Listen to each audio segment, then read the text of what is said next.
एक शोर सुनाई देता है और छत का दरवाजा खुलता है और एक भूत उसमें से प्रवेश करता है, जिससे वह चौंक जाता है। वह एक सिर उठाए हुए था। उसे देखकर उसे एहसास हुआ कि यह कोई सपना नहीं था। उस पल वह सहज रूप से समझ गया कि यह बिल्कुल वास्तविक था। भूत लड़के पर हमला करने के लिए कूद पड़ा और वह रेलिंग से छत पर गिर गया। इससे पहले कि वह उस पर हमला कर सके, वह उठता है। उसे एहसास होता है कि वह भयभीत है और राक्षस द्वारा उठाए गए सिर को देखकर वह समझता है कि यह अंत था। वह सोचता है कि क्या उसका अंत इस तरह होगा, लेकिन उसकी चेतना उसे बताने लगी कि इससे कोई फर्क नहीं पड़ता, क्योंकि वह पहले से ही इसकी योजना बना रहा था। वह इस खेल को समाप्त करना चाहता था। जीवन कचरा था और दुनिया दो थी। अगर यह वहाँ या किसी अन्य तरीके से समाप्त हो जाता तो कुछ भी नहीं बदलता, लेकिन वह नहीं चाहता था कि ऐसा हो और वह निष्कर्ष निकालता है वह बिल्कुल भी खत्म नहीं होना चाहता था। फिर एक लोहे की गेंद उठाकर उसने राक्षस के हमले को रोक दिया, जिससे वह जमीन पर गिर गया और लड़का कहता है कि असली मौत महत्वहीन, दुखी और दयनीय थी, यह जानते हुए कि वह इस तरह खत्म नहीं होना चाहता था।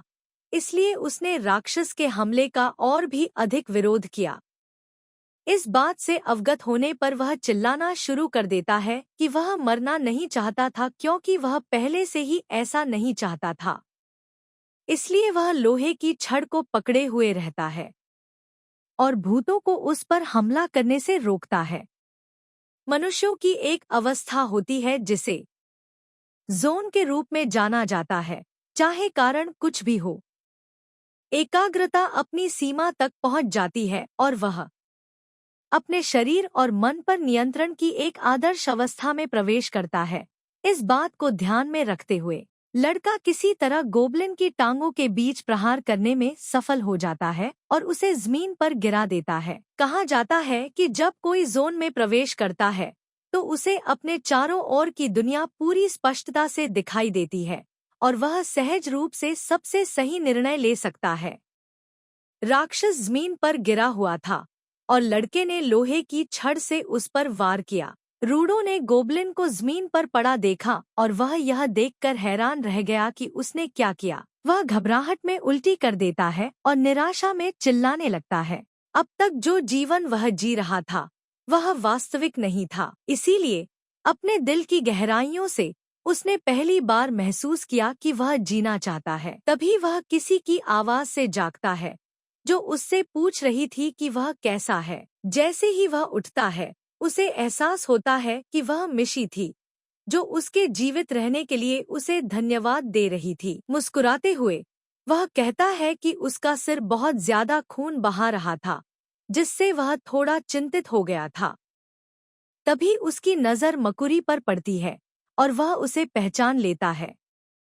लड़का उठता है और पलटकर देखता है।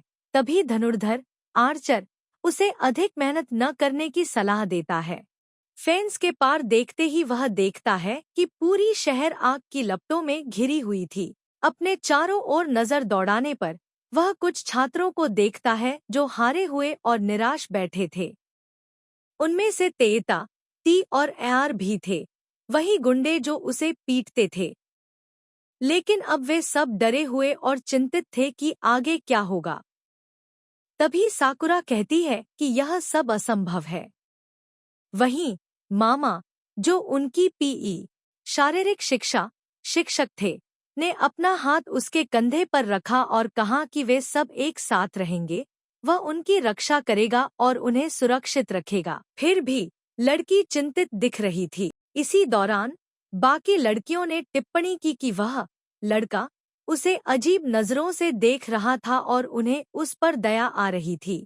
कुराने एक वस्तुओं के ढेर की ओर देखता है और निशी उसे बताता है कि यह बैरिकेड रक्षा अवरोध है, जिसे उन्होंने हर उस चीज से बनाया है जो उन्हें मिल सकी, ताकि राक्षसों को अंदर आने से रोका जा सके। हर कोई उन रहस्यमयी राक्षसों से भागकर छत पर आ गया था, जहां उन्होंने बैरिकेड तैयार कर दिया। कुरागन ने अपना हाथ चेहरे पर रखते हुए टिप्पणी की कि स्कूल में अब भी कुछ लोग पीछे छूट गए थे। बैरिकेड के दूसरी तरफ से वे लोग अंदर आने की गुहार लगा रहे थे। कुछ छात्र सीढ़ियों पर चढ़कर मदद की भीख मांग रहे थे, लेकिन वामा और एक अन्य छात्र ने कहा कि वे बैरिकेड को नहीं हटा सकते। जब आर्चर वहां पहुंचा, तो वे केवल दूसरी तरफ से चीखें सुन सकते थे। निशी ने कहा कि उसे सच में बहुत अफसोस और अपराध बोध हो रहा था कि उसने बैरिकेड नहीं खोला, लेकिन वह यह भी मानता था कि अगर उसने ऐसा किया होता तो वे सभी शायद बचा नहीं पाते। रूडो ने उसे दिलासा दिया और कहा कि यह उसकी गलती नहीं थी। कोई भी इस तरह के अंत का सामना नहीं करना चाहता था। उसने खुद भी बचने के लिए अपनी पूरी ताकत झोंक दी थी। राक्षस के शव की ओर देखते हुए आर्चर ने पूछा कि क्या यह रूडो ने किया था। वह पूरी तरह से स्तब्ध था, क्योंकि उसने कभी यह सोचा तक नहीं था कि ऐसा कुछ करने की कोशिश की जा सकती है। फिर उसने कहा कि काश उसमें भी रूडो जैसी हिम्मत होती, तो शायद वह उन छात्रों को बचा सकता था। उसी समय उन्होंने दहशत भरी चीखें सुनी और देखा कि पीई शारीरिक शिक्षा अध्यापक सभी से कह रहे थे कि सबसे पहले स्थिति का आकलन करें, खासकर यह देखें कि मोबाइल फोन से निकलने वाले राक्षसों का क्या हो रहा है। साकुरा ने इसकी पुष्टि की और अपना फोन दिखाया, जो पहले तो काम कर रहा था लेकिन अब पूरी तरह से बंद था। फिर एक अन्य छात्र ने दिखाया कि उसका फोन भी बंद हो चुका था। इस तरह सभी को एहसास हुआ कि उनके फोन चालू नहीं हो रहे थे और रूडो का फोन पूरी तरह से टूट चुका था। शिक्षक ने निराश होकर कहा कि अब वे किसी से मदद की गुहार नहीं लगा सकते। केवन सोचने लगा कि इसका क्या मतलब हो सकता है। राक्षस मोबाइल फोन से बाहर आ रहे थे, तो इसका मतलब यह था कि सब कुछ किसी न किसी तरह आपस में जुड़ा हुआ था। लेकिन उसके फोन से कोई राक्षस बाहर नहीं आया था। उसने सोचा कि शायद ऐसा इसलिए था क्योंकि उसका फोन पहले से ही टूटा हुआ था। वायामा ने कहा कि वे किसी नतीजे पर नहीं पहुंच रहे थे, इसलिए सबसे अच्छा यही होगा कि फिलहाल की स्थिति को बनाए रखा जाए। उसने सुझाव दिया कि वे पुलिस या डिफेंस फोर्स, रक्षा बलों के आने तक इंतजार करें और पूछा कि क्या सभी को यह समझ में आ रहा था।